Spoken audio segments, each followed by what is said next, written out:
What's happening, my friends? It's Cat Sports again, back for another afternoon with the family.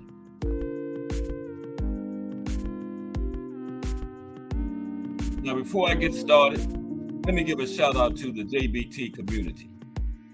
It's just boxing talk.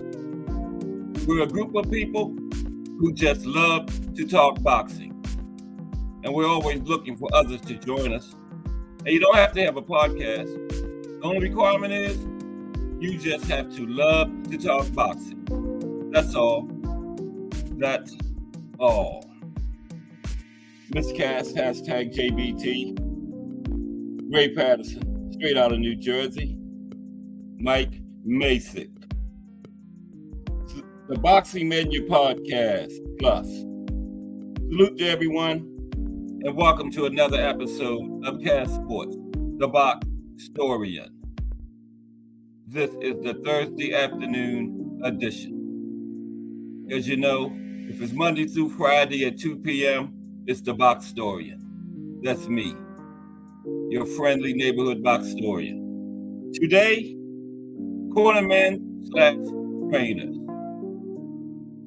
How's everybody doing this Thursday afternoon? Glad to be back with you again, talking at boxing history. Had a Pro Box card last night. We're going to touch on that around 2:30. And a few more of the family gets into the building. And of course, we got the Matrix this weekend. Vasil Lomachenko, George Kambosos. Got a women's championship fight on the card. Dina Hughes versus Shanika Johnson. Shanika's going after her first title. Should be a good fight. The Cornerman Trainer Show is brought to you by Thomas Hill, the mayor of YouTube, aka T. Hill. Now, I did a show on trainers before. Yeah, but this one is going to be a little different, more trainers. And plus, the mayor of YouTube himself requested it, so I didn't have no choice but to do it again, or I'll find myself off the air. Yeah. But Cornermen/trainers today. We're going to talk about some of the duties the trainer have, cornermen, during the fight.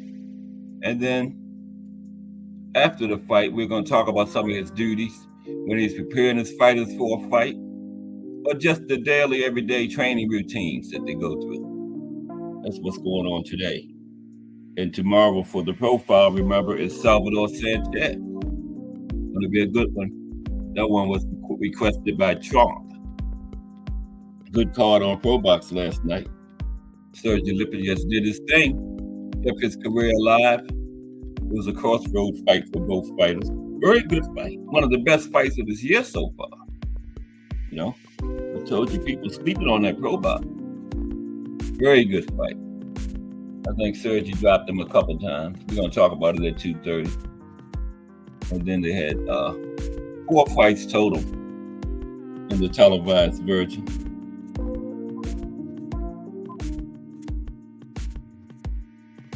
What do I think about AJ and Ryan's fighting? Yeah, Earl will probably break him down and stop him. Yeah. Even not 100%, 80% Earl Spence will beat Ryan. Ryan makes too many mistakes. We get in there with an accomplished, skillful veteran like Earl Spence. Yeah. Earl will break him down and stop him. Probably about round 9, yeah. But Ryan's doing what he's supposed to do. He's coming off a big win, and he's supposed to keep his name out there, keep calling people out like he's doing. I ain't mad at him. But yeah, Ray, I think Earl would stop him. Even they say Earl's not the same after the car accident and everything. He's good enough to beat Ryan. Just like I said, Ryan makes too many mistakes. You know, Devin Haney just couldn't capitalize on him because Ryan kept him on the defense most of the fight, but that's not going to happen with Earl.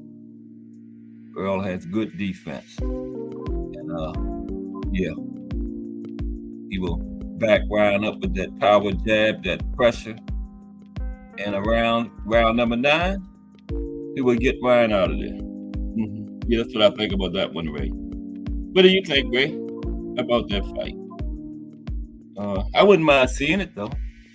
Yeah, that would be a good comeback fight for Earl. Yeah, and thank you for that question, Ray Patterson. It's a good, very good question. Just Do Boxing, the voice in the building, coming up at 4 o'clock. I'm gonna take you right up to the voice. We're gonna go listen to him a bit. But first, I'm gonna do my thing. But salute to Just Do Boxing, the voice. JBT channel. Another fire JBT channel. But yeah, I don't even think Earl will have any big problem with Ryan. He would do his little normal thing. Take his time. Break him down over like 8 or 9 rounds and get him up out of there. Yeah. Ryan doing that Ragley shoulder roll, turning his back when he get out of position. Earl will capitalize on all of that like Devin Haney couldn't. Yeah, that's what I think about that one. But like I said, I wouldn't mind seeing it. Mike Grimm in the building. What's up, Mike Grimm? Cornermen / trainers today. Mm-hmm. Requested by the mayor of YouTube himself, Mr. Thomas Hill. So I had to do it. And you know, like I said, I did trainers last year, but the mayor of YouTube requested it, so I got to do it again. And I was going to talk about a few more trainers today. Do a profile on some of them, and I'm going to talk about some former trainers from the old school and some current trainers that's still training in 2024. I'm going to do both groups. Try to do the old school guys first, former guys first, and then finish it off with the current trainers. And I found a nice little piece on the Face of Boxing trainers, Kenny Ellis and Calvin. Man, got a brain lock. Lost Calvin's last name for a minute there. Calvin Ford. Yeah, Calvin Ford and Kenny Ellis. I found a nice little piece on them. I think you'll like it. I'm going to go over that after I finish doing the former and current trainers. D for the win in the building. What's up? D for the win salute. If you didn't hear, it's Trainers and Cornermen today. Brought to you by Thomas Hill, the mayor of YouTube. Like I said, I did it last year, but if the mayor of YouTube requested, I got to do it again because I will find myself off the air if I don't. Quick, fast, in a hurry. But yeah, Ray, that was a very good question. What do you think about that fight? What did everybody think about that? Earl Spence versus Ryan Garcia. I got Earl getting them out of there about the 9th round, breaking them down, with that power jab, relentless pressure. He'll keep Ryan on the back foot majority of the fight. Ryan makes too many mistakes. They say Earl's not the same after that car accident, but 80% Earl will still beat Ryan. And won't have no big problem doing it. I'm not going to say it'd be easy because nothing's easy about two grown men or two grown women in there throwing hands at each other's head. Nothing's easy about that. But Earl would be dominant in that fight, no doubt. But I wouldn't mind seeing it. That would be a good comeback fight for Earl coming off of that Bud fight, that Bud loss. Yeah. Ryan would be a good fight. Earl don't like tune-ups, but like Ed McQueen says, Earl is looking at tune-ups like a negative thing, against a lower level fighter. But it's to work on stuff, Get back in there, get some rounds, work on his game, and then take on a top guy. I think Ryan would be like a tune-up for Earl, and it'd be a good one, Yeah, wouldn't mind seeing it. We're going to get started in about 5 or 10 minutes. Waiting on a few more people, like Lonnie Lee. I hope the mayor of YouTube shows up today. I forgot to tell him I was doing this show today. And then, yes, the nice article I found about Calvin Ford and Kenny Ellis. I'm going to do that after I finish doing the trainers. And Pro Box last night. Going to touch on that. That was a great fight between Sergey Lipinets and Robbie Davies. One of the best fights I've seen this year. Yeah, a lot of action. And Sergey dropped him twice. But Robbie Davies was fighting back. He hurt Sergey a couple times too. But he wasn't able to capitalize. He hurt him a few times, but he wasn't able to capitalize on it. Sergey fought back, and I think the last time you heard him, Sergey came back with a nice barrage of punches and fought him off. Yeah, he got a unanimous decision.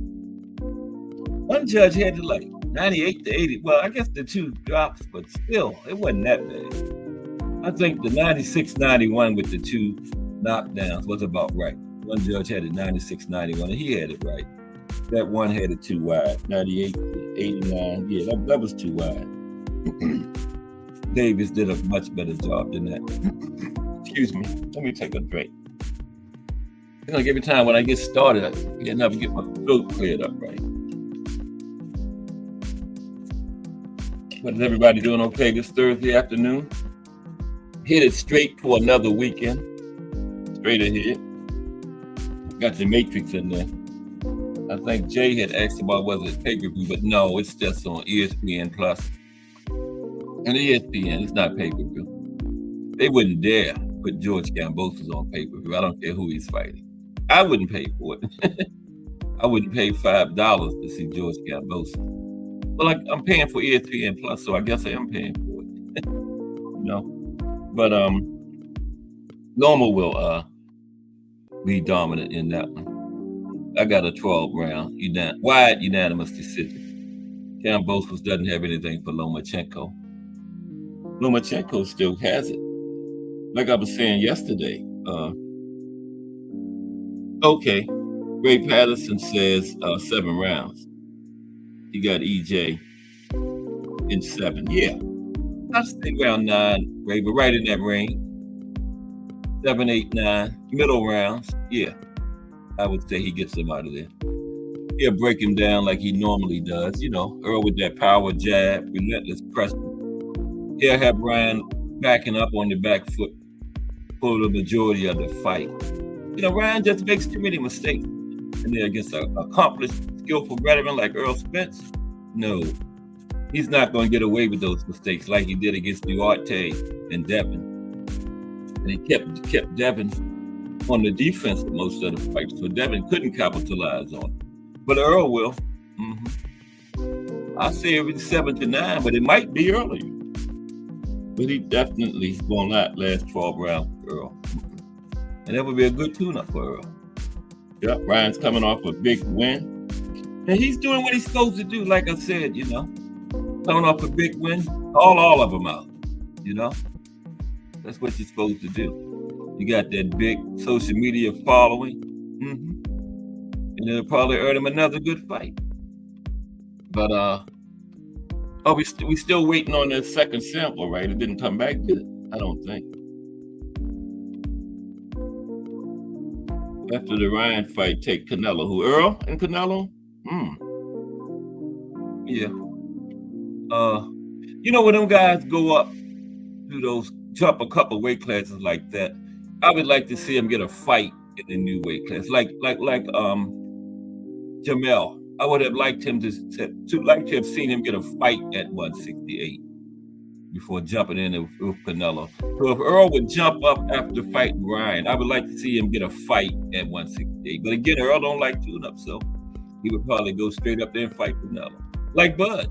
I heard some rumors about him and Canelo at the end of the year. And he's fighting August 3rd, so now he won't get another fight. He'll probably go from that August 3rd straight to Canelo if he's fighting Canelo. But I would like to see him get another fight in that 168 first. You know what I mean? Yeah. Just to see how it feels. Get some rounds in. See how it feels with the extra weight, Taking the punches from a bigger man up there, yeah. Just get, that seems like that would be a positive to me. Instead of just going from 154, because Bud is fighting at 154 on August 3rd. So instead of just going from 154 to 168 and fighting Canelo, get another fight in at 168 first. Just see how it feels. Like I say, get some rounds in with the extra weight on you. Take the punches from a bigger man. Don't just go in there and experience that live in the fight. Fight somebody else first. That's what I would do if I was a fighter, or if I had a fighter making that type of move. I would get him another fight at the new weight first. That's a couple weight classes. That's a lot of weight, man. Different. And you can do all the sparring you want to at the weight, but it's different when the lights are on, Yeah. Because in sparring, you're working on things and everything. Yes, he will, Mike. That's exactly what I think. Even 80% Earl will watch Ryan. Even if he's not the same after the accident, he will still beat Ryan. Come on now. But it was a good question. Very good question. Ray. Okay, let's get ready to get started on this. Lonnie Lee's coming. Call to see Thomas Hill. A few other people. So we're going to get ready to. We're going to talk about Pro Box first, and then we got Cornermen / trainers today. That is what we're doing on Cash Sports, the box story. Your friendly neighborhood box story. Officer Friendly walks the neighborhood. The box story walks the neighborhood, handing out that history. And then tomorrow is the profile day. Salvador Sanchez, requested by Trump. Yeah, that's right, Ray. A lot harder. Ryan has never been in there. Well, he's been in there with Tank, so, been in there against a hard hitter, but Earl is way bigger than Tank and everything. And yeah, Ryan. But hey, if it happens, I'll look at it. I just don't see how Ryan could win that fight. What is he going to do? Earl has solid defense. He knows, just like Tank did, Earl knows how to take that left hook away. And just like Ryan had Devin on defense majority of the fight, Earl's going to have Ryan on defense on the back foot majority of the fight. So that's how he's going to take that left hook away with that relentless pressure. don't even see Ryan getting lucky. They winning that. You know what I mean? Okay, let's talk about Pro Box last night real quick, and then we get into the show. It's 2:30. Okay, Pro Box from the White Sands Event Center in Plant City, Florida. Gregory Pratt, hashtag JBT, aka GP in the building. Gregory Pratt, I appreciate that $10 that you sent yesterday.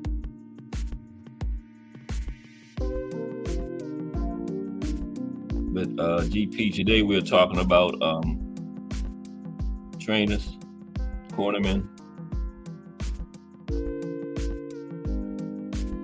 First Pro Box.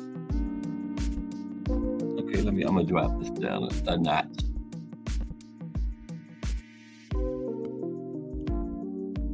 I guess that's good. Okay. The main event was Sergey Lipinets versus Robbie Davis. Now, Lipinets won a hard-fought unanimous decision over Davies. Okay, the judges had it 96-91, 95-92, and 98-89. Even with the two knockdowns, I thought 98-89 was a little wide. 96-91, was good for me. Yeah, that judge there had it right. Now, Lipinets dominated the early rounds.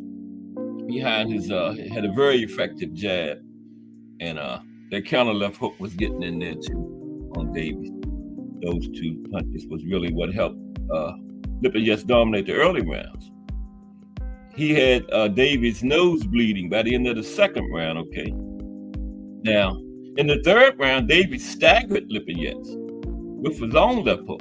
Okay, got him in the head with the left hook. But like I said, he didn't capitalize on it. But he did hurt Lipinets again in the next round, in round 4. Now, in the 5th round, Lipinets dropped Davies with a right cross. And by that point, blood was streaming from Davies' nose, and it looked like it was possibly broken. Okay. But Davies bravely fought back. But Lipinets was clearly the more effective fighter in the middle rounds, and he dropped Davies again in the 8th round with a body punch this time. And then Davies went down again in the 8th round, this time by a right-left combination. But Davies got up and continued to fight back. And he landed another left hand, a counter left this time, and staggered Lipinets, okay? And he made it out of the round. And during the late rounds, Davies, he was effective in spots. But again, Lipinets was clearly the more effective fighter. And in the final 2 rounds, Lipinets, he just outboxed and outlanded Davies. And Lipinets goes to 18 wins, 3 losses, 1 draw, 13 knockouts. Davies goes to 23-5, 15 knockouts. And that was at 140, super lightweight. And now Lipinets has put himself back in position to, I guess, another fight or two. He might be making some noise. But he kept himself alive for a title shot with the win. It was a crossroads fight for both of them. Lipinets is 35, Davies is 34, so Davies kind of put himself in a bad spot with that loss. Yeah. And then the co-main was heavyweights. Frontley Feliz defeated Cesar Navarro by unanimous decision. That was at heavyweight. The judges had it 79-73, 2 of them. One of them had the 78-74. And Feliz stays undefeated, 8-0, 6 knockouts. Still got that pretty decent KO rate early. And that was only Navarro's second defeat. He's now 11-2 with 9 knockouts. Not a bad knockout rate. And then went to the lightweight division. Prospect Penbatar Erdenibat. He got a 3rd round knockout over Gilberto Mercado. Okay. Erdenibat goes to 10-0 with 5 knockouts. Mercado dropped to 17-7, 1 draw, 4 knockouts. And in the first fight on the televised version of the show, These were both unbeaten junior lightweights. Another fight in the 140 division. No, 130. 130. Robert Merriweather III defeated Victor Lopez Gala by a one-sided 6-round decision. All three judges gave him a shutout, 60-54. Merriweather goes to 6-0 with 2 knockouts, and Lopez suffers his first loss, 5-1, 3 knockouts. Okay, now, cornermen / trainers. That's what we're going to be talking about today. Okay. Let me get up here to the top of the slide display. I guess that's low enough. Yeah, that's perfect. I got my Earl fixed. Remember, I was having all that trouble going up and down yesterday. I got it. Well, it fixed itself. I went back in there later on last night, and it was in the Earl, and it was fixed. I don't know what happened. Fixed itself. I was having problems yesterday. Okay, cornerman / trainer. Once I get to the top. Who's first? I think it's Eddie Futch. There he is. There's Eddie. Okay. We're going to talk about former trainers first, and then some current trainers. And I got a nice article on Calvin Ford and Kenny Ellis, Gervonta Tank Davis's trainers. Okay. Now, in combat sports, a cornerman or second is a coach or trainer assisting a fighter during a fight. Now, the cornerman must remain outside the combat area during the round. Now, in the break between rounds, they are permitted to enter the ring to instruct and minister to their fighter. Now, there's more than one person in a fighter's corner during a fight, and one of these guys performs cutman duties, such as applying ice or adrenaline to reduce swelling and stop bleeding. Now, the cornerman is also responsible for throwing in the towel when necessary. Now, here are some former notable cornermen, okay? Ray Arcel, Teddy Atlas, George Benton, Ignacio Beristain, Chuck Bodak, and Chuck was a boxing cutman and trainer who worked with over 50 world champions, including Muhammad Ali, Rocky Marciano, Tommy Hearns, Julio Cesar Chavez, Evander Holyfield, and Oscar De La Hoya. Yeah, this man worked with over 50 world champions. And continue on some of the former cornermen. Notable cornermen.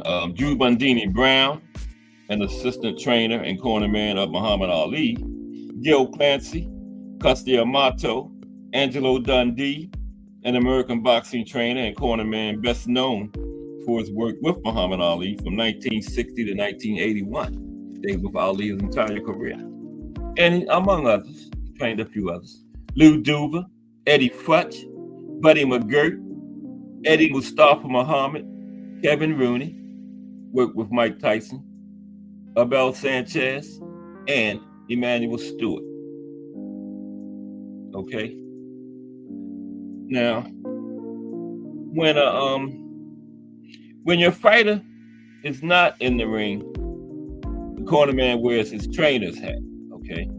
They train amateur and professional boxers, both male and female. And that part of his job is much like any other sports coaching field. Okay. Now, boxing coaching is a multifaceted profession that requires a varied skill set.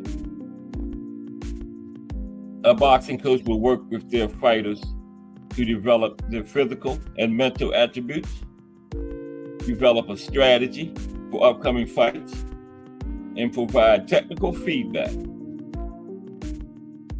They will conduct training sessions and oversee the progress of their athletes. Basically, the duties of a boxing coach include assessing the current state of the athlete and devising a plan to help them improve. This usually involves working on their technique, conditioning, and overall mental approach. Okay, let's talk about some of these Cornermen now. Okay, let's do that. Ooh, I got 60 on my already. Okay, here we go.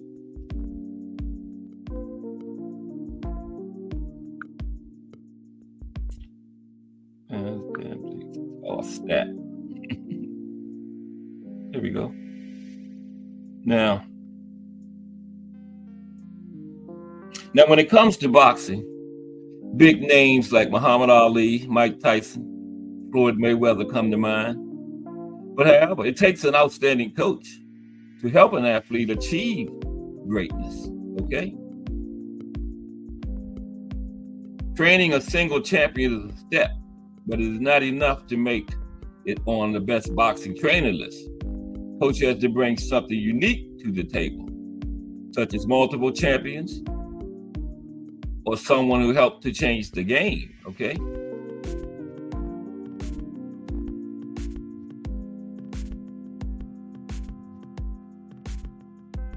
Excuse me for a minute. Okay, these are some of the best boxing trainers of all time. Now, unlike a boxer who gains approval and fame by showcasing his talents in the ring, a boxing trainer relies on the performance of their fighters for credit. And when a boxer becomes the #1 contender or wins a championship belt, that's when the coach receives praise and recognition. Okay? Now, a trainer deserves bonus points if they were former boxers. You know, being a former champion or widely accepted formidable fighter adds to a boxing trainer's reputation. Okay? Their former glory attracts new and experienced boxers to train with them, right? And we're going to go over some of these trainers' backgrounds, achievements, and what made them unique enough to be counted among the best. So let's take a look at them. Okay. First is going to be Eddie Futch. Okay. It's Eddie Futch. Now, Eddie Futch is American. He was born August 9th, 1911, and he was a trainer for 62 years. Okay? Now, some of the notable boxers he trained included Joe Frazier, Ken Norton, Larry Holmes, and Trevor Berbick. Most well known for training Joe Frazier. Okay? Those are some of the biggest names that Eddie trained. Okay? Now, when it comes to boxing coaches, Eddie Futch has the best track record as a coach. And Futch was a well-known boxer before he turned to a coaching role. He used to train out of the same gym as Joe Louis back in Detroit back in the day. That's when Emanuel Stewart walked into that gym. That's where Emanuel Stewart got his start, in the same gym where Eddie Futch and Joe Louis trained. Okay? And Eddie Futch trained 22 world champions. And a few of them beat Muhammad Ali, okay? Including Joe Frazier and Larry Holmes. But you know, Larry Holmes caught him on the end of his career, but he still beat him. In fact, check this out. Out of Muhammad Ali's 5 losses, 3 were trained by Eddie Futch, okay? I believe Frazier, Holmes, I think Trevor Berbick. Okay, I think Trevor Berbick. But anyway, three of Muhammad Ali's 5 losses came to Eddie Futch trained fighters. And it was Eddie Futch's strategy to help Joe Frazier beat Muhammad Ali in the fight of the century. That was Muhammad Ali's first loss. Okay, it wasn't Trevor Berbick, it was Ken Norton. Okay, the 3 of Eddie Futch's fighters to beat Muhammad Ali were Joe Frazier, Larry Holmes, and Ken Norton. Yeah, Eddie helped Ken Norton win the World Heavyweight Championship against Ali. That was the Terrell Brown fight, the fight where he broke Ali's jaw. And I really think that Ken Norton beat Ali all 3 times, but they gave Ali 2 of them. But yeah, I don't think Muhammad Ali ever beat Kenny Norton. Ray Patterson says, I seen an interview. He looks like he's ready, but I'm not sure. Oh, you're talking about Earl? Okay. All right. Now, Eddie Futch's trained boxers would also go on to become extraordinary boxing trainers themselves in the future. Like Freddie Roach was trained by Eddie Futch, and now he's a big-time trainer. In 1994, Eddie was inducted into the International Boxing Hall of Fame. And in 1997, Ring Magazine named Eddie Futch the best boxing trainer of the last 75 years. Okay, Eddie Futch. Next, let's talk about Angelo Dundee. There's a young Angelo Dundee with Muhammad Ali, his most famous trainee. Angelo Dundee is American, of course. Born August 30th, 1921. And he was an active trainer for 60 years, okay? His most notable boxers, of course, Muhammad Ali, George Foreman, and Sugar Ray Leonard, probably the most notable after Ali. Jimmy Ellis, he trained Jimmy Ellis and Ali at the same time, because when Muhammad Ali and Jimmy Ellis fought, Angelo Dundee was in Jimmy Ellis's corner because he was just Ali's trainer, but he was Jimmy Ellis's trainer and manager, and you got a bigger percentage of the purse from being manager.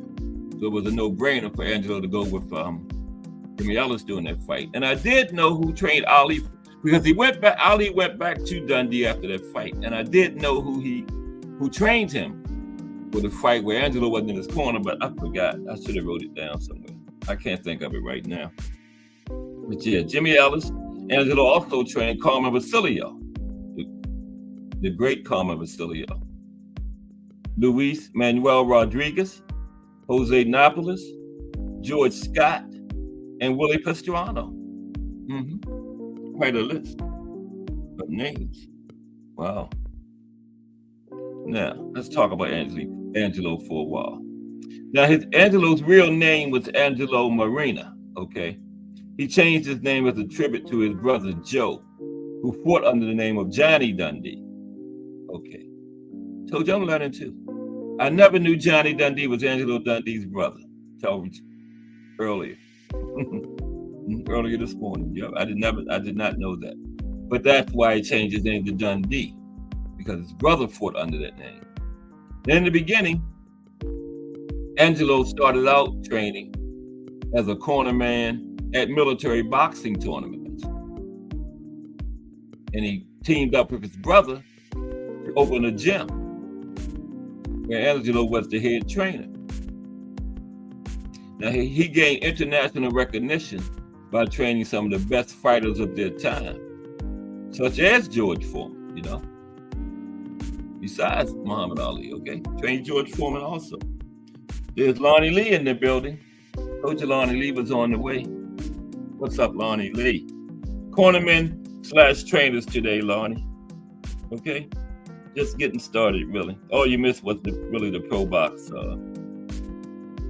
portion. What happened last night. And Sergey Lipinets won, by the way, in one of the best fights of this year. And Eddie Futch. He was the first one. Angelo was just the second one we're doing, so you didn't miss too much. That's why I wait till 2:30. People like Lonnie is here every day, and he deserves to see the majority of the show. Okay. Angelo is just the second one. Salute, Lonnie Lee. Appreciate you stopping by once again. Now, Angelo's greatest accomplishment was Muhammad Ali, like I said, okay, who was considered the greatest boxer of all time, even still today. As a direct result of Angelo's training plan, Muhammad Ali was extremely fast for his weight category, okay? And that made him near invincible during his prime years. Yes, he was. Angelo trained 15 world champions, and he was inducted into the International Boxing Hall of Fame in 1992. Angelo Dundee. Okay. Next, see, we're talking about former trainers first. Then we're gonna, after the former trainers, we're gonna talk about some current trainers, about 10 current trainers. And then I got a nice article I read, of course, on Calvin Ford and Kenny Ellis. I think you'll like it. Yeah. Calvin Ford, Kenny Ellis, and the Upton Gym, which is about 30 minutes. Now get this. I was such a big boxing fan, man. I lived 30 minutes from the Upton Gym, ain't never been there. Been past it. Ain't that crazy? Big time gym like that, and a bigger boxing fan as I am. I lived 30 minutes from it, never been there. Been past it many times. Walked past it a few times. Yeah, been outside it, but never been in it. But I'm gonna correct that soon. Okay, Emmanuel Stewart is next. Ain't that crazy though? Emmanuel Stewart is next. There's Emmanuel. Okay. All right. Everybody doing okay this Thursday afternoon? We're right there at another weekend. We got the Matrix High-Tech Vasil Lomachenko coming up Saturday against Low-Tech George Kambosos. Should be a washing. I got Loma by unanimous 12-round decision. Yeah. If you wanted to, it could be 12-zip. But Loma probably 8-9. Take some rounds off. You know he's going to take the 12th round off. Loma takes the 12th round off when the fight is still in doubt.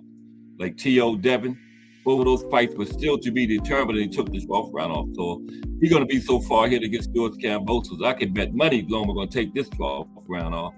Okay. So a good bet would be that George Kambosos wins the 12th round. That would be a good bet. Okay. Emmanuel Stewart.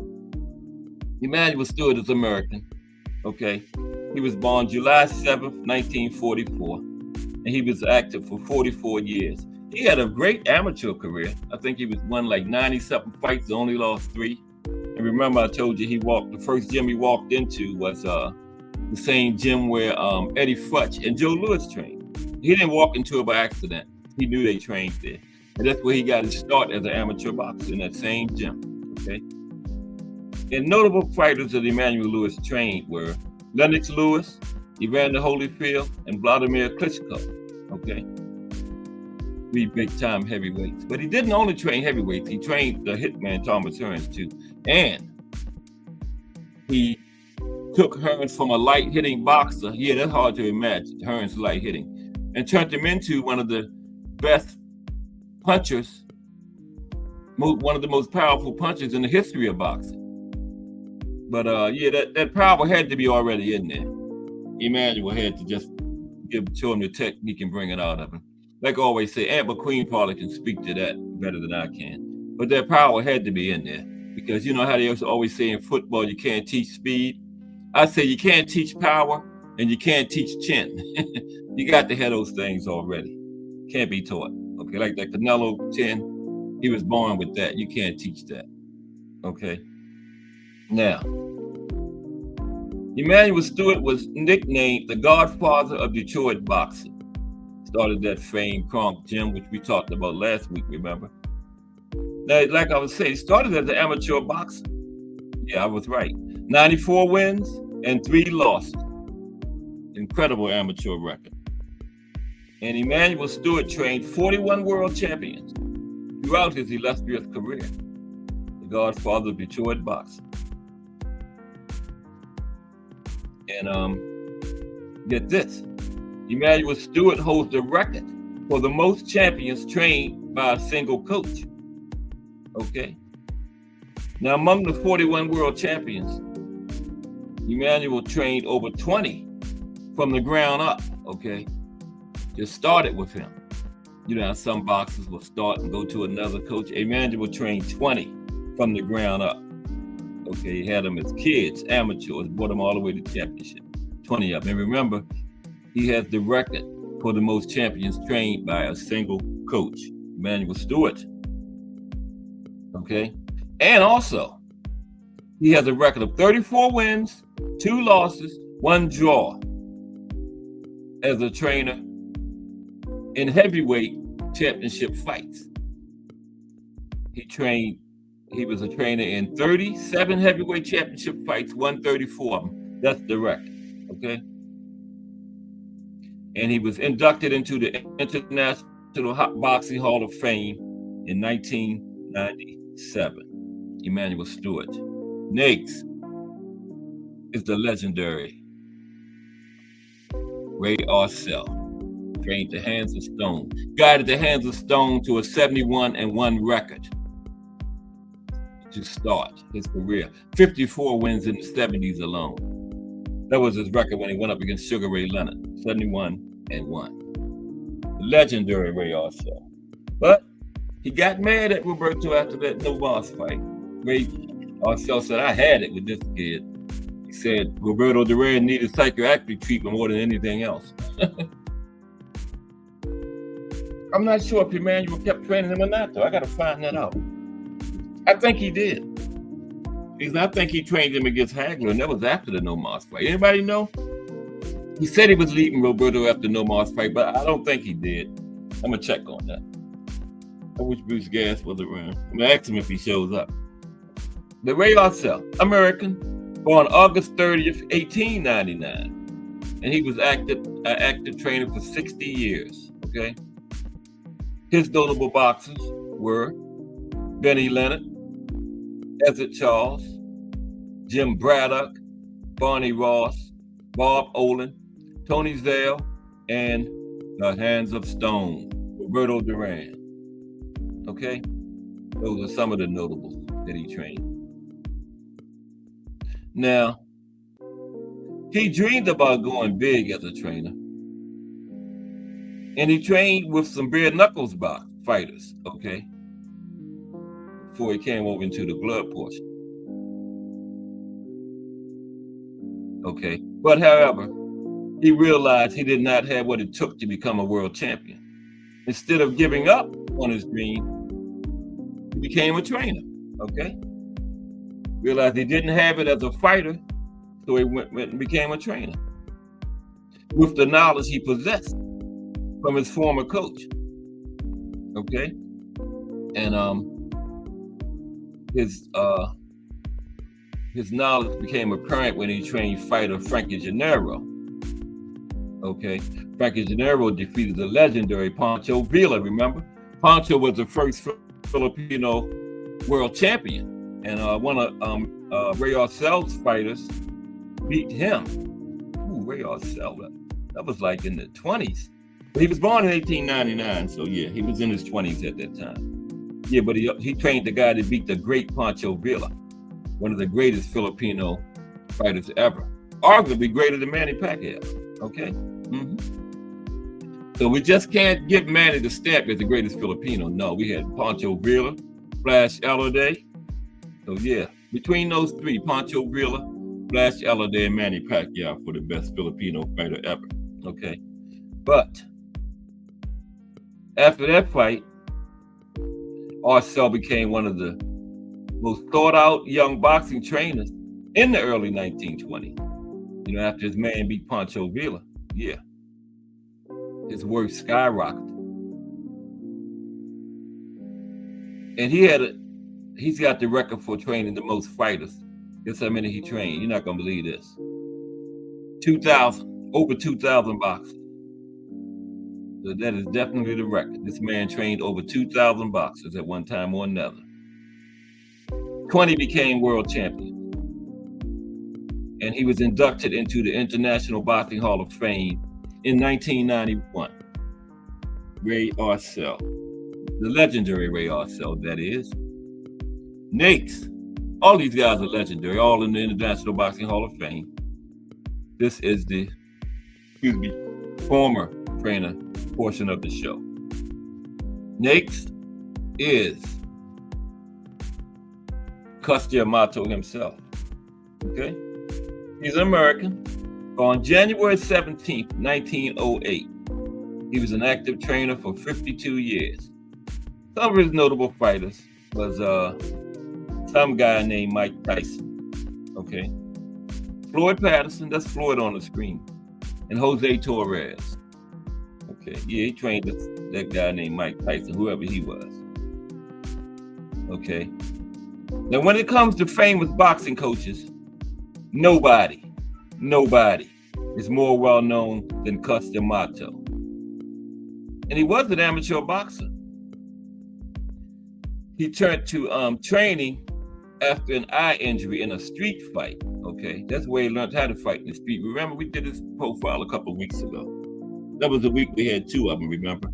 Jay Hardcore brought us the Cus D'Amato profile. He was the one that requested that. And yeah, I take all requests for profiles or shows, historical shows. This one is brought to you by the mayor of YouTube himself, Thomas Hill, and he's not even in here. I forgot to tell him it was today. BN Boxing News in the building. Salute BN Boxing News. Another fire JBT channel over there. BN Boxing News. Salute. This is Cornermen / trainers today, BN. We are on the legendary Cus D'Amato. Okay. But salute to BN Boxing News, everybody in the building. All right. Let's move on. Yeah, Cus, yeah, he was an amateur boxer, but he had an eye injury that he got out in the street where he learned how to fight. And that's when he went over to the training portion of the sport. Okay. Salute Boxing Menu Podcast Plus. I saw your name before. Yeah. But salute to the Boxing Menu Podcast Plus. Another fire channel. Boxing Menu Podcast Plus. Yeah. Subscribe. Boxing Menu Podcast Plus, BN Boxing News. You won't regret it. Okay, I promise you. Now, at the young age of 22 years old, Cus opened up his boxing gym. And he made a living teaching people how to box. Made a good living out of it, too. Of course, his most recognized achievement is that guy named Mike Tyson. I still haven't figured out who he is, yeah. But Mike Tyson. He must have been good. He was Cus D'Amato's most famous, most greatest achievement. Okay. He only became the youngest heavyweight champion in history, 20 years old. It still stands to this day. He did that in 86, I believe, and 37 years later, he's still the youngest heavyweight champion. Now, he's not the youngest champion throughout boxing. That was Wilfred Benitez at 17 at welterweight. But Mike is the youngest heavyweight, okay? And Cus became Mike's guardian and father figure, as well as his trainer and manager. And Mike probably would have probably had a whole totally different career if Cus hadn't passed away. Cus didn't live to see Mike. He predicted Mike would win his title when Mike was like 13 and 14, but he didn't live to see it. He died a year before Mike became a champion.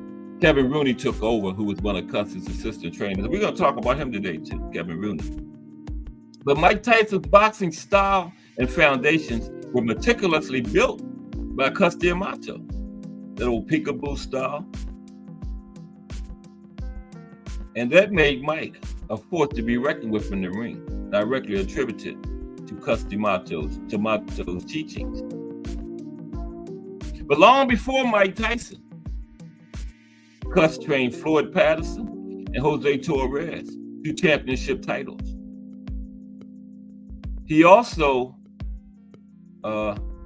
guided Teddy Atlas, Kevin Rooney, and Joe Ferriello on how to train other fighters, all of whom became excellent trainers themselves.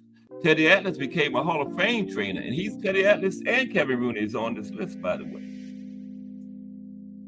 Now, Cus passed away in 1985, and he was posthumously inducted into the International Boxing Hall of Fame in 1995, and he was introduced at that ceremony.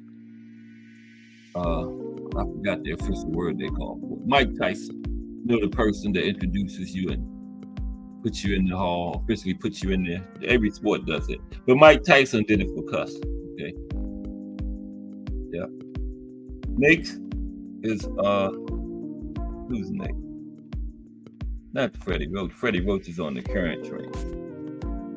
Here with Jack Blackburn. I don't even have Freddie Roach got in my notes. It's up way up here. That's wrong. Jack Blackburn is next. Yeah, that's good. Let me see something. See, Freddie Roach done got me all out of order. Bear with me for one moment, please. Always something. I don't even like Freddie Roach that much, neither. Everybody enjoying the day. I'm glad you're here with me today. You could be anywhere else, but you decided to come here with Cash Sports today. That's great. I really appreciate it. I'm trying to get my slide presentation back to order. Project Mayweather. What is all these people doing on here? Oh, not Cash Sports. Okay, bear with me for a second.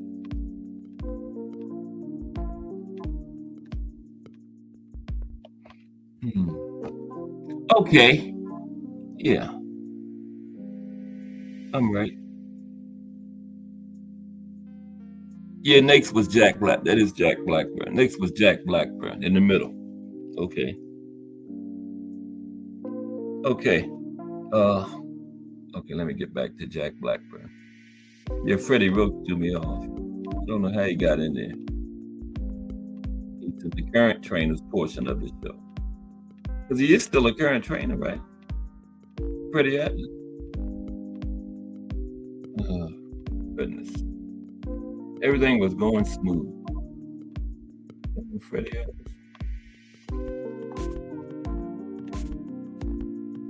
Bear with me for a second, please. Oh.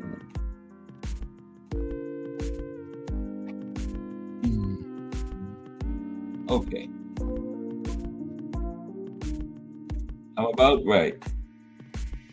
Sorry. There we go. Blame Freddie Roach. Okay. Jack Blackburn is next. Okay. Now, Jack is American. Born May 20th, 1883. Now, he was only active for 8 years as a trainer. The notable boxers he trained was Joe Louis, Bud Taylor, and John Henry Lewis. Okay. Joe Louis and John Henry Lewis was friends. John Henry Lewis had with a detached retina or something with his eyes, and Joe Louis just fought him. You know, they were friends. Fought him to give him a payday, and Joe knocked him out in the first round because he didn't want to take no risks on messing his eyes up anyway. So he got him out of in the first round, and that's a real friend, ain't it? Knock you out in the first round just so you ain't got to do no whole lot of damage to your previous injury. That is a real friend. Now, Jack Blackburn was an exceptional boxer. He fought in different weight classes and battled and defeated fighters above his weight class. However, Jack was convicted on manslaughter charges and sentenced to 10 to 15 years of prison. But he got out after 4 years on good behavior. But his return to boxing was short-lived due to a lack of training. When he got out of prison, he tried to get his boxing career back together, but it didn't work. So he became a boxing trainer. Okay? That's why it was so short, because he did all the time in prison too. And he was asked to coach Joe Louis. And he built Joe Louis from the ground up and turned him into a top-level boxer. Jack Blackburn did that. Even Eddie Futch acknowledged Jack's efforts to transform Louis from a boxer and move from a boxing move fighter into a more aggressive fighter. And Eddie Futch and Joe Louis was very close friends. Remember, they trained at that same gym in Detroit. Very close friends. Joe Louis won the World Heavyweight Championship June 22nd, 1937. And the win for Joe was a win for Jack Blackburn, as Joe was his most significant and accomplished fighter. Okay? Now, Jack died of a heart attack on April 24th, 1942. And he was inducted into the Hall of Fame posthumously in 1992. Jack Blackburn. Okay, let me see. I think this thing is back on track. Next is, I think it's Teddy Atlas. Better be. Man, I done got out of order. Yeah.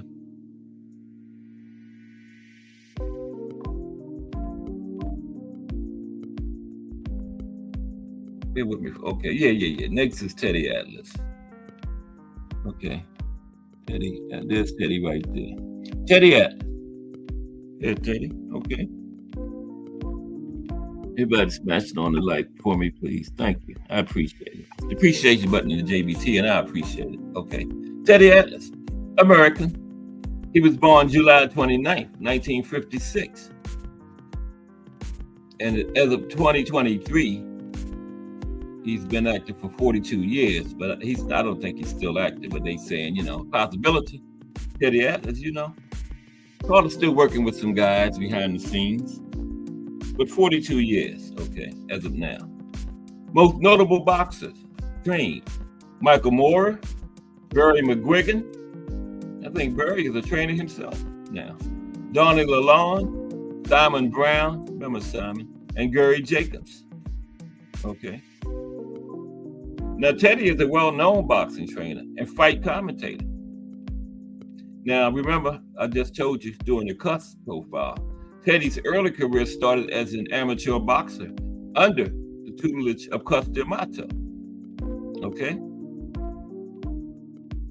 Now, he fought as an amateur, but he never fought professionally. Teddy retired from the amateurs because of back injuries, and that's when he became an assistant coach under Cuss D'Amato, when he retired from amateur boxing. But he only worked with Cuss 2 years. Y'all know what happened. He had that altercation with Mike Tyson. Okay, remember? Well, they didn't fight, but Teddy put that thing to Mike's head, remember? And Mike had touched his niece on the butt. Mike admitted that he did it too, yeah. So that's when Teddy, he was asked to leave from Cuss. Because, if Mike Tyson or Teddy Atlas got to go, and this when Mike was a promising amateur, you know who's going. It ain't going to be Mike. So Teddy was asked to leave. But he did gain world renown as a boxing trainer from his work with Michael Moore, becoming a world heavyweight champion, okay, and a few others. And apart from training boxers, American boxers, Teddy also trained Russian heavyweight Alexander Povetkin, remember? And they also had a fallout. They parted ways, Teddy and Alexander Povetkin. But he did train him shortly. Now, he served as an commentator for ESPN Sports. And in 2011, Teddy received the Sam Taub Award for excellence in boxing broadcasting journalism. Teddy is still active, so he has not been inducted into the International Boxing Hall of Fame yet. But like I said, he's still working with some fighters behind the scenes, so he's considered still active. But I put him on the former list because, he's behind the scenes. But he hasn't been inducted into the National Boxing Hall of Fame yet because you got to be out of the sport. I think for fighters, it's 5 years. I don't know about trainers. But a fighter, you have to be out of the sport for at least 5 years to go in the Hall of Fame. So, but Teddy's still considered active. He's not in there yet. Okay. Next guy is who is that? Oh, that's Charlie Goldman. Charlie Goldman, yeah, that's what that is. Now, Charlie Goldman is from Poland. Okay, first non-American on the list. He was born December 22nd, 1887. Active trainer for 54 years. Notable fighters he trained with Rocky Marciano, Al McCoy, Lou Ambers, and Joey Archibald. Okay, trained Rocky Marciano. Now, he became a professional boxer at the age of 15. His first fight was in a saloon in New York. And at that time, record keeping was not standard practice. But according to Charlie Goldman, he participated in almost 100 fights. That's what he said, but they wasn't keeping records. All that,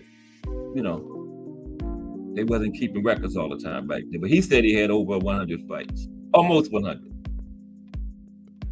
But he retired from fighting after he suffered too many hand injuries and became a trainer. And he trained many fighters, among them Rocky Marciano. Oh, Lord. Wait, excuse me for a minute. Including Rocky Marciano.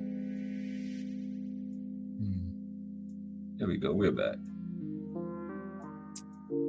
Okay. Bear with me for 1 second. Having a few technical issues today. Today is moving too. It's 3:15 already. Got the voice coming up in about 45 minutes.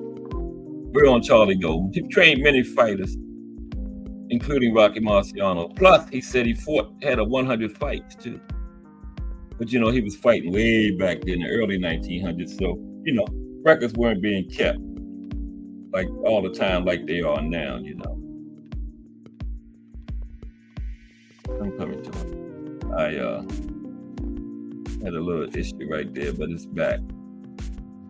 Give me a minute. Okay, Jack Blackburn. No, wait, who is that? Charlie Goldman? I'm coming up on Charlie in a minute. Yep. Don't leave. I'm coming. Because I got the current trainers coming up too. And I got a little piece on Calvin Ford and Kenny Ellis that I think you'll like. There's Charlie Goldman. I don't know why I keep saying Jack Blackman. I'm still doing Charlie Goldman, right? Yeah, there we go, Charlie.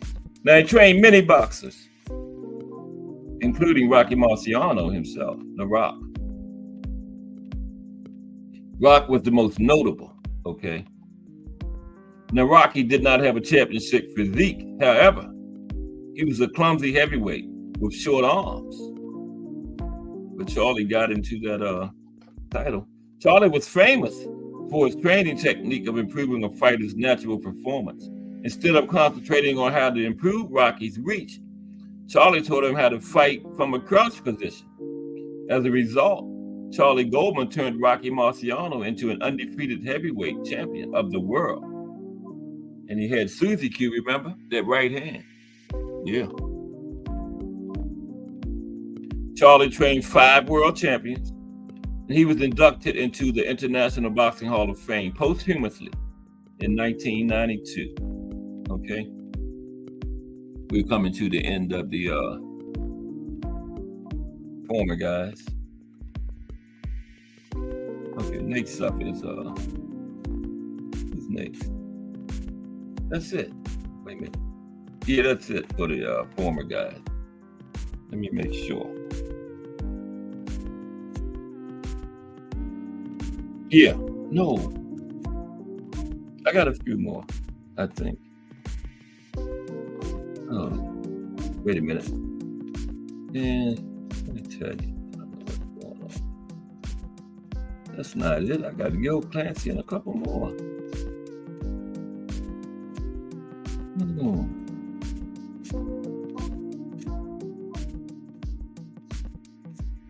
Bear with me for another again.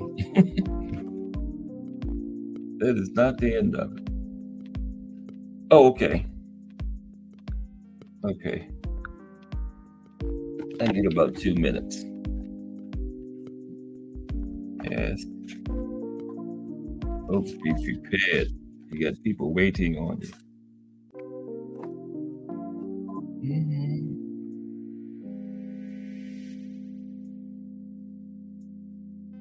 Oh, okay.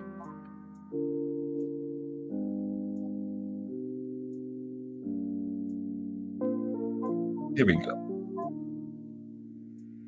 There we go. Next is Gil Clancy. Okay. I got notes and stuff all over the place. There's the knife right there. Yeah, next is Gil Clancy. There we go. You get Gil up on the screen. Okay. Gil Clancy. Yeah, there's Gil Clancy. Okay. Now, Gil Clancy, he's an American. Okay. He was a commentator following his time as a trainer. But during his career in the corner, he worked with legends like George Foreman, Oscar De La Hoya, Jerry Cooney, and Jerry Quarry. And he was most closely associated with Emil Griffith, who beat Cuban boxer Benny the Kid Perry to death in the ring in 1962 after it was revealed that Parrott had used a sexually suggestive slur in the pre-fight press conference. He called him a grip of a faggot. Then he got beat to death in the ring. You know, you get ready to go in there and fight a man, not a good idea to, you know, use that kind of language about him. You know? I mean, I'm not saying it's right to beat the man to death, but, you know, that's what happened. Next is Lou Duva. Okay? We're getting late, so. Lou Duva. There's Lou Duva along with Angela, with what's the guy's name? Evander Holyfield. Al Booger in the building. Now I can't find my ink pen. What's up, Al Booger? How are you today? It's cornermen and trainers today. Okay, cornermen / trainers, same thing. Cornermen / trainers. What's up, Al Booger? How are you? Okay, Lou Duva. Duva is also a Hall of Famer. He worked with upwards of 19 world champions, from Pernell Whitaker and Meldrick Taylor to Evander Holyfield. Okay.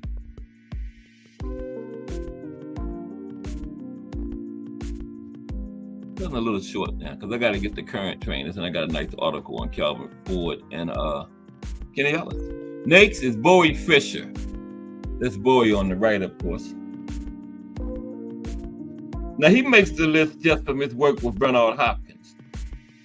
You know, he took Bernard Hopkins, went from ex-con to the world middleweight champion. Remember? Yeah.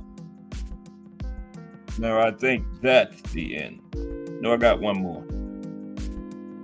Ignacio Beristain. Here's Ignacio before we get to the current guy. Ignacio Beristain, nicknamed Nacho, worked with a lot of legendary Mexican fighters. Okay, Ignacio Beristain. Roger Mayweather. I didn't do Roger yet, but it's so good. Did I? No. Oh my goodness, I didn't do Roger. But Ignacio Beristain, currently Juan Manuel. He was Juan Manuel Marquez's trainer. Trained him to world championship. Trained Rafael Marquez, Juan's brother. He was in the corner with Oscar De La Hoya during his 2008 fight with Manny Pacquiao. Okay. I got one more. Roger the Dodger. Gotta do Roger. But yeah, we right there on the weekend. Remember, tomorrow is the profile day.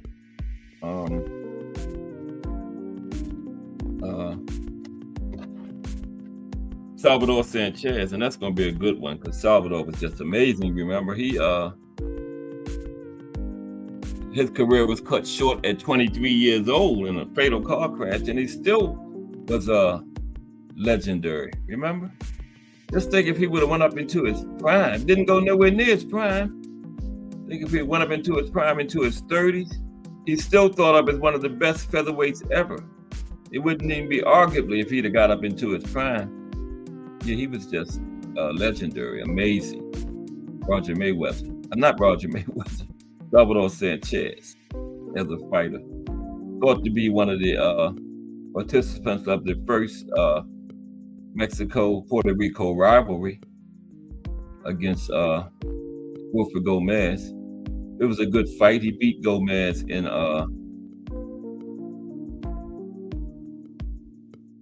got him out of there in 8 rounds, but it was good for that time.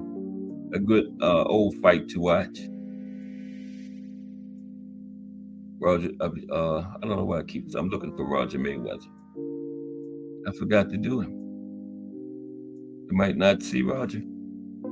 But now, next I got some current trainers too, okay? Let's go to the current trainers now, okay?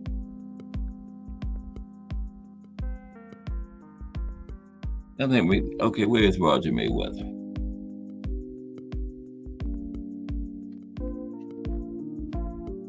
Bear with me for a second.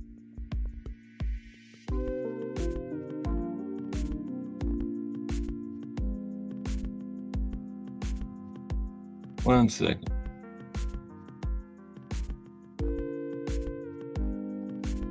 Okay. Here's Roger. I got a little something on Roger here for you. Can't go out here without doing Roger Mayweather. No way. But we might have to.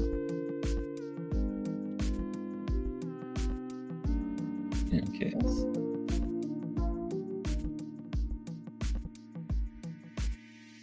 Here we go. Roger Mayweather.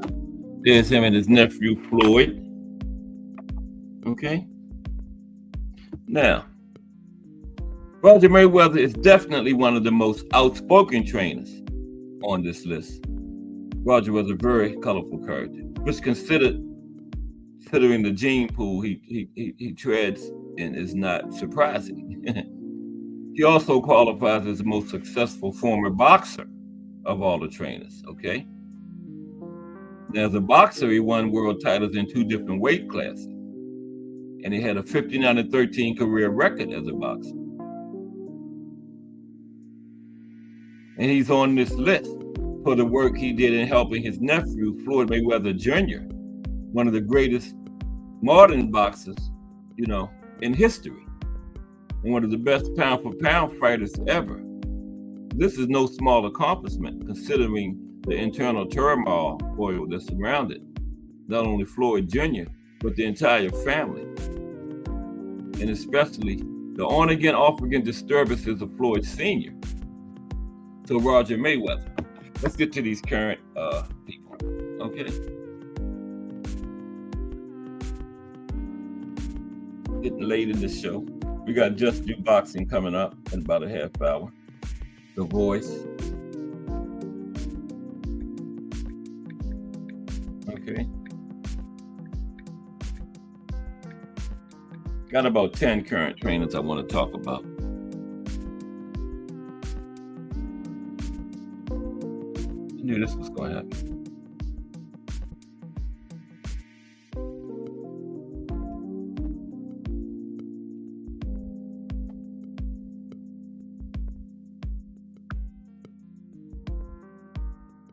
Man. Okay. Bear with me again.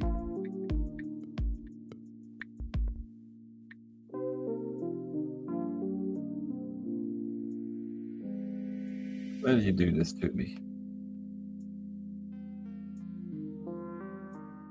Excuse me for a minute. I gotta do something.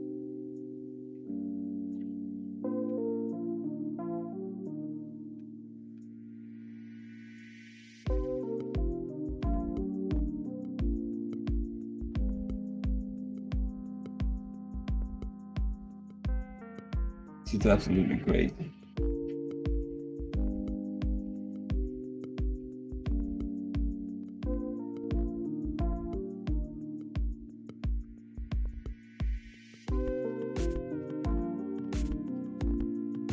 Oh my goodness.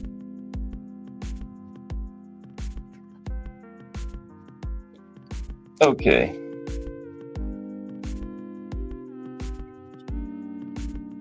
Okay, we're gonna have to go to the thing on Calvin Ford and Kenny Ellis. I don't know what happened to my current trainers.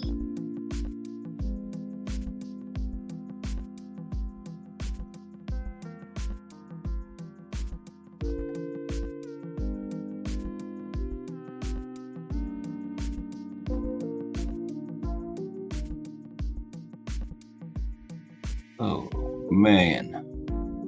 Bear with me for one more second.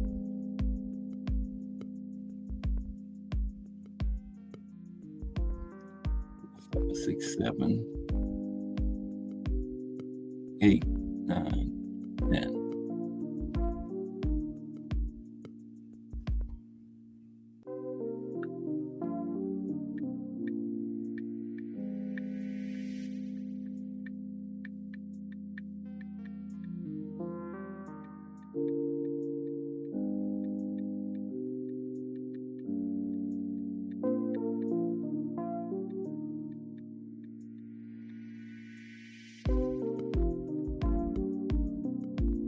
enjoy the music for a moment.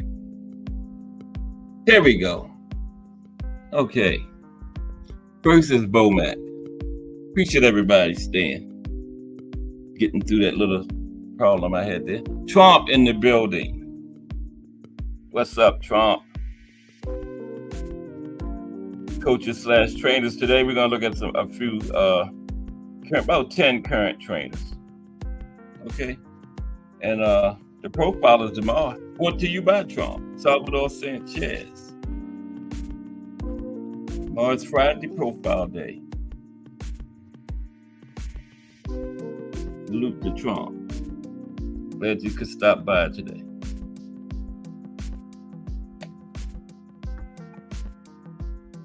Okay, Trump has been here with us for a while. Trump is now a managing moderator on Cast Sports. Appreciate you, Trump. Okay, Brian McIntyre, aka Bomac.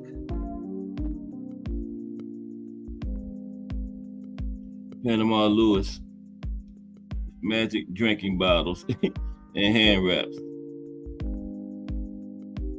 Out of this world should be noted. Okay. Panama Lewis has been noted by Trump, everybody, with magic drinking bottles and hand wraps. Okay. Okay, Brian Bomac McIntyre. Now, Bomac is a great example of an old boxing head meeting a rare opportunity and riding it straight to the top. Okay, from 1994 to 2007, Bomac was a club-level heavyweight boxer, and not a particularly good one, okay? His career record, he had 21 fights. He won 7 and lost 14. But he was in the perfect place at the perfect time to begin working with Terrence Crawford, one of the great boxing talents of the current era.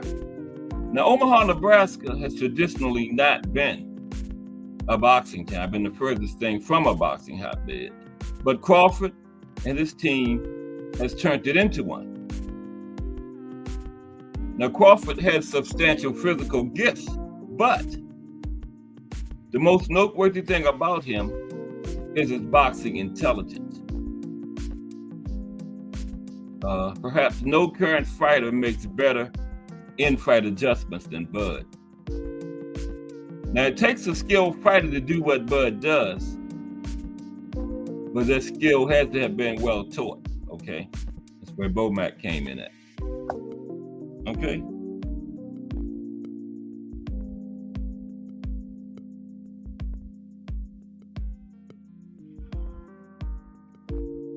Okay. Okay, next is oh my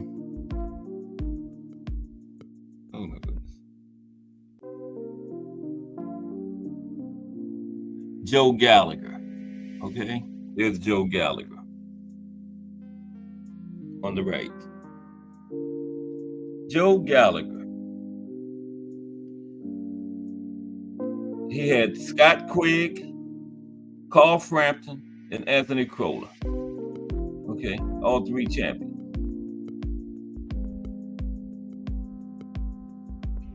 He's from Manchester, England, and he became a trainer after an amateur career. Okay, didn't fight professionally, but he did. He was an amateur, and he built the stable slowly and steadily over the years, and handled some of the rising stars from Great Britain.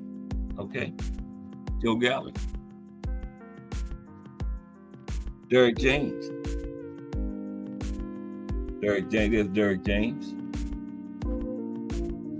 Derek James is on this list because of the work he has done with a single fighter. Talking about Earl Spencer Jr. And he built Earl up from the ground up. That was an amazing accomplishment. Now, he began working with Earl in 2008, as Derek was finishing his own professional career. Okay, he was a super middleweight journeyman and club fighter. And at that time, Spence was just an amateur, winning local tournaments on pure athleticism alone. And Derek came in and worked on his flaws, tweaked his style. He said he wanted Earl to be a more competitive style fighter, counterpunching, angles, using distance to his advantage, being more focused, and fighting smarter. And he turned Spence into an elite amateur, culminating in an appearance in the 2012 Olympics. Didn't get the gold medal, but he's being recognized today for the work he has done transforming Spence into a dominant professional. Okay?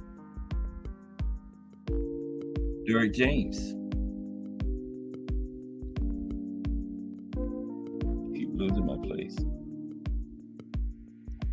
Shane McGuigan. It's Shane. I don't know if he's still active or not. I'm not sure. But Shane McGuigan. He's the son of boxing legend Barry McGuigan. Barry was a featherweight champion, remember, in the 1980s. Became a trainer himself. Now, Shane was a decent amateur boxer, but he stopped boxing at 21 years old to become a trainer. And he worked with Carl Frampton, remember? Frampton had great natural gifts, but what was most noticeable about his ascent to the top of the sport was his conditioning and game plan, okay? That's attributed to McGuigan. Barry McGuigan. Ronnie Shields is one of the current trainers on the list. Where's Ronnie? Where is he? There's Ronnie. Ronnie Shields. Now, he was a good amateur featherweight, okay? He did fight in the amateurs. He was a featherweight. And he fought for a world title as a professional. He didn't get it, but he fought for it. But his true mark on the sport of boxing has been as a trainer. And over the years, he has handled a huge number of world champions and superstars, including Evander Holyfield, Pernell Whitaker, Mike Tyson, Arturo Gatti, Raul Marquez, Juan Diaz, and Kermit Cintron. Okay. And currently trains Jamal Charlo, I guess. I don't know if Jamal Charlo is still active or not. But yeah. Next is Robert Garcia. There's Robert. Mikey, I see something, Garcia. Or Mikey, I thought I saw something, Garcia. And Robert, I thought I saw something too, Garcia. Okay. And Robert Garcia, he was a world champion as a boxer. He won the IBF Super Featherweight belt in 1998. Lost it to Diego Corrales. But it has been Robert's work as a trainer that will put him in the Hall of Fame. He's still active, so not eligible yet. There's Let's Talk Fashion. What's up, Let's Talk Fashion? This today is on trainers, Cornermen/trainers. A salute to Let's Talk Fashion. Another fire Let's Talk Fashion out there too. Came out yesterday. I was in there for the whole show. Enjoyed it thoroughly. But that guy with that yellow outfit on, Let's Talk Fashion said it was fashion. I thought it was classy. It looked like a rain suit. But he's the fashion guy, so I guess it was fashion. But I still thought it was classy. Looked like that outfit you put on when it's raining outside, yeah. Okay, Robert Garcia. Yeah, he was a world championship boxer. Yes, he was. But he's more noted. He will be in the Hall of Fame from his training, the training portion of his career. Oh, you're welcome, Trump. You deserve it. You earned it. You earned it. You don't have to thank me. You earned the wrench. Okay. You're here every day. You always giving good comments in the chat. You requested a profile. You earned the wrench. You deserve it. Okay. But you're welcome. Now, Robert Garcia has a boxing academy in Oxnard, California, and has become one of this generation's most venerable institutions of higher learning in the sport of boxing. Okay. Fighters come to Robert Garcia's academy from all over the planet. Many of them end up being world champions. Yeah. I did not know this was going to run this long. I'm trying to get to this article on Calvin Ford and Kenny Ellis I got for you. It's pretty good. Okay. Who else we got here? Yeah, I'm going to go to my article on Calvin Ford and Kenny Ellis. Okay. If I can find it. I've been having trouble today. It's just a little article I ran across this morning. I thought it was pretty good. Let's be talking about trainers, right? We can't leave the face of boxing's two trainers off of here. That would be, that wouldn't be right. You know, there they go. Bear with me for another minute. I know I've been stopping a lot today, but everybody's still sticking with me, and I really appreciate it. We got Let's Talk Fashion in here now. Yeah. Yesterday's show was brought to you by Let's Talk Fashion, the history of boxing equipment. Yeah, that was a Let's Talk Fashion idea, aka Remo. Okay. Y'all knew who I was talking about, though.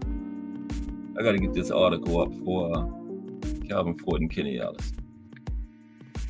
Okay, it's only going to take me a minute. We got 20 minutes before the voice comes in here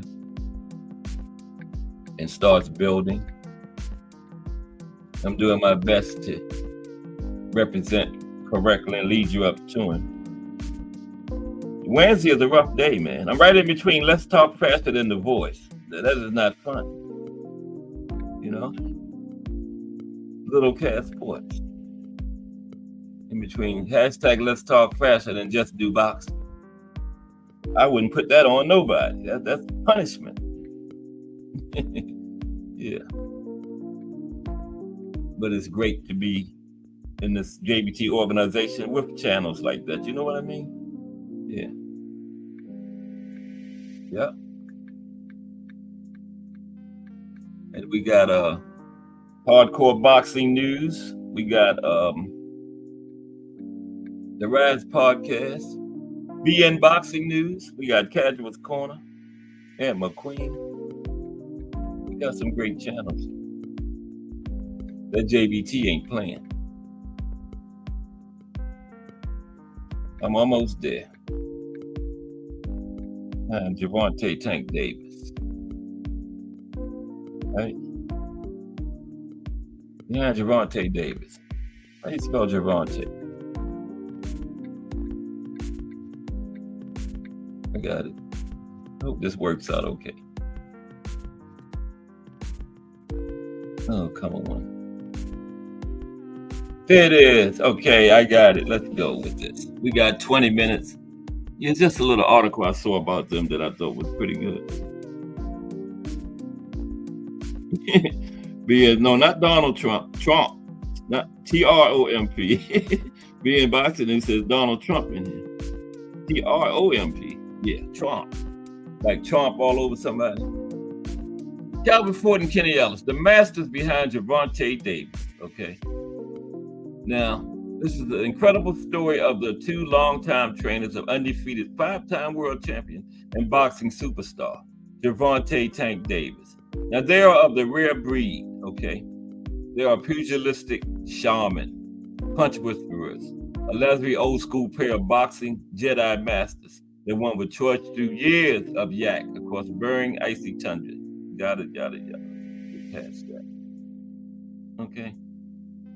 Now, Ford and Ellis come from opposite backgrounds, okay? One is from a stable, 2-parent household where he was raised to know right from wrong. The other was raised on the hardcore crack viral streets of Baltimore, Maryland, and did a 10-year stretch in prison on drug racketeering and conspiracy charges, okay? One learned boxing in the gyms, the other learned in a federal penitentiary. One was held up at gunpoint twice. The other was the aspiration for the character of Dennis Cuddy Wise on the HBO series The Wire. But together, boxing trainers Kenny Ellis and Calvin Ford have merged to create one of the best boxers and arguably the best in the world in 5-time 3-division world champion Southpaw Gervonta Tank Davis. Currently 29-0, 27 knockouts. Is he 30 or 29? I think he's 29, yeah. Now, in some ignorant circles, and there are many in boxing, Ford and Ellis go underappreciated. But to the ones that know, like us, they have an avid following of trust in Baltimore.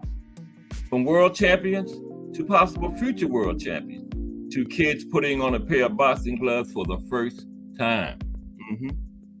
And this is a Gervonta Tank Davis chat, by the way. Channel, by the way. Okay. But yeah, be in boxing news. You're welcome, bro. Yeah, he's a Devin Haney fan, but he's a boxing fan first. Boxing fan first. Okay. Now, Ellis and Ford are always in lockstep. Now, if one of their fledgling has an angry fit in the Upton Boxing Center in West Baltimore, Pennsylvania Avenue, that's a rough neck of the woods there. Don't go through there on foot. You better be riding. I mean, right outside the gym. Okay?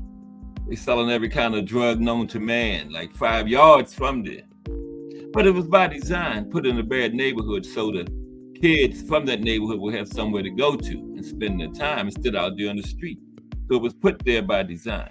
Okay. Now these kids can't run from one trainer to the other looking for sympathy because they're not going to get any. Like I said, Kenny Ellis and Calvin Ford are always in lockstep with each other. It's the way they both are and the way they were raised. And yet they share a simple philosophy that enables them to thrive. It's all about the kids, okay? It's all about the kids. Now, it's very rare for any fighter to leave them once they get them in the fold. And if they do, guess what? It don't take long for them to come back, okay? Because they see the grass is not greener on the other side. You had it good where you was at, and they always come back. And that explains why they can do what no one else in boxing can currently do. Keep their homegrown talent, develop them, and nurture them while training them, okay? They're not just trainers to the young men and women at Upton, kids. They are father figures to them, okay? They are father figures to them. Yeah. Now, Ford said, when I was young, I had no sense of direction. Okay? And he got Tank Davis when he first walked into the Upton gym at 7 years old. Ford said, I had mentors around me, but I was still young and made mistakes. He says, it's why I don't get on Tank about his mistakes. You learn what you got in trouble for, and you move forward. Ford was introduced to boxing by a friend named Warren Bordley, who was in the Olympic trials, and Reggie Gross, who fought Mike Tyson. He says, I've always been around boxing. Reggie really got me involved with boxing. They didn't make it, and when they came back home, they became 2 drug kingpins. Reggie was the one who urged me to box when I got out. Okay, I'm not going to cover that. Now, Calvin Ford goes through the same routine with every kid that comes to Upton Gym for the first time. Now, what he wants to initially see is if the kid really wants to fight. He will stick them in the ring against someone their own age. If the kid comes back the next day, Ford will work with them, okay? He knows how to read kids. If they do not want to get into the ring the first time, Ford will have the kids shadow him, show him around the exercises, and how to hit the bag. Now, when Tank Davis showed up, Ford put him right in there, right in the ring. Tank was aggressive. And Ford had to slow him down and channel his energy differently. And the first thing Ford establishes with his kids is arriving to the gym every day. Okay. He stresses old school values like being on time, listening to him and Ellis, and repetition. Okay. Now, when Ford got out of prison, he approached respected Baltimore trainer Marvin McDowell. Y'all know him from the Old School show on Sundays, okay? He had a program called Humor Boxing. It was one of the biggest programs in Baltimore at that time. And Ford asked Marvin McDowell for help. And McDowell rebuffed him, refused to help him, okay? Now, Kenny Ellis happened to be standing close by when that happened. Okay, and Ford says, that was the first time I ever met Kenny, and I'll never forget it. Kenny saw what happened between me and McDowell and came over and told me, the guy isn't trying to help you, so I help you. So Kenny had kids at the at McDowell's gym. So what Kenny did, he took his kids over to Calvin's gym. It wasn't Upton at the time. He had a gym at Hurry Run Recreation Center, another area of the city. And Kenny took his kids over there to work with Calvin kids, okay? Now, McDowell's gym, they got mad at Kenny. And that's, Ford says, that's what started our friendship, because Kenny stuck with me. Kenny was the first one to see me take 5 kids from Baltimore and go to Washington, D.C. and win the Silver Gloves to go to the Nationals. We have been best of friends ever since. Kenny is my Bible. He got the nickname Bible for me. When he talks to me, he's my reason. In all the years we have known each other, he's been the one right. Kenny knows me. Nowadays, Ellis and Ford managed Upton Gym together, which has been a refuge in a blighted section of West Baltimore. Yeah, I told you, very blighted section, okay? Regrettably, there's only so much Ford and Ellis could do. They have basked in the triumphs of Tank Davis and potential future stars like Tino Oliver, Lorenzo Truck Simpson, and Jaleel Hackett. Y'all heard of them. Now, they've also lost some fighters. They've had their souls ripped out by the tragic losses of Angelo Ward, a super featherweight who was killed in 2012, and Ronald Rock Gibbs, who had Olympic dreams dashed by being stabbed to death at the age of 17. Even Ford's own son was taken, shot and killed in New Jersey in 2013 when he was 24 years old. Okay? Ford says it rips you apart because you know you can't save them all, but it doesn't stop us from thinking we can. Now, Ellis is the father of a young fighter, Mia Ellis, okay? Young and upcoming female fighter. Now, as a kid, Ford was bullied so much, he started taking a tiny Louisville Slugger around with him tucked in his waist, tucked under his arm, right? This was those ones you get at a giveaway at an Orioles game. He says if he wasn't going to get revenge, he would take it out and repay the bully another time. Ellis was not different. When Kenny Ellis was 12 years old, he learned quickly that you either go hard or go soft. One Sunday morning, when Ellis was going to get dog food at a local corner store, he was robbed at gunpoint by a grown man for $7. Now, years later, when Ellis was 19, he happened to run into the same man who robbed him, okay? We were in line, Ellis describes the story. We were in line at a grocery store, and I walked up to him, and it said, "You remember me? I was a kid you robbed a few years back." The guy said, "Yes." Ellis said, "I told him to give me my money back." And Ellis says, "I took a little more than he took from me. Call it interest." People were watching, and I did it in front of the cashier.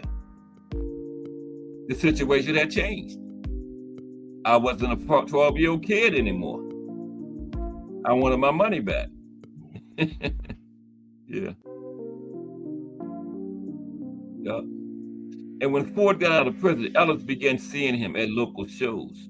At the time, Umar was the hottest boxing gym in Baltimore, like I told you. Ellis began seeing what Ford was doing with his kids. Okay. And after he was rebuffed at Umar, Ellis started taking his kids to work. He would work at Umar during the day, and he would bring his kids to Upton at night. And then they ended up joining forces at Upton. Okay. Ellis is Ford's sounding board. If he has a question or an idea, he bounces it off of Ellis. Upton is producing world champions, though Ford and Ellis carry a constant concern that their young men will get swallowed by the streets. Yeah, because it's right there, man. Like I said, they're selling every drug known to man right outside the door almost, on the sidewalk, when you come down the sidewalk. Okay? When I go through that area, I'm in a car. I don't walk through there, no way. Now, they are great kids. This is Ford talking. And they all have a great future.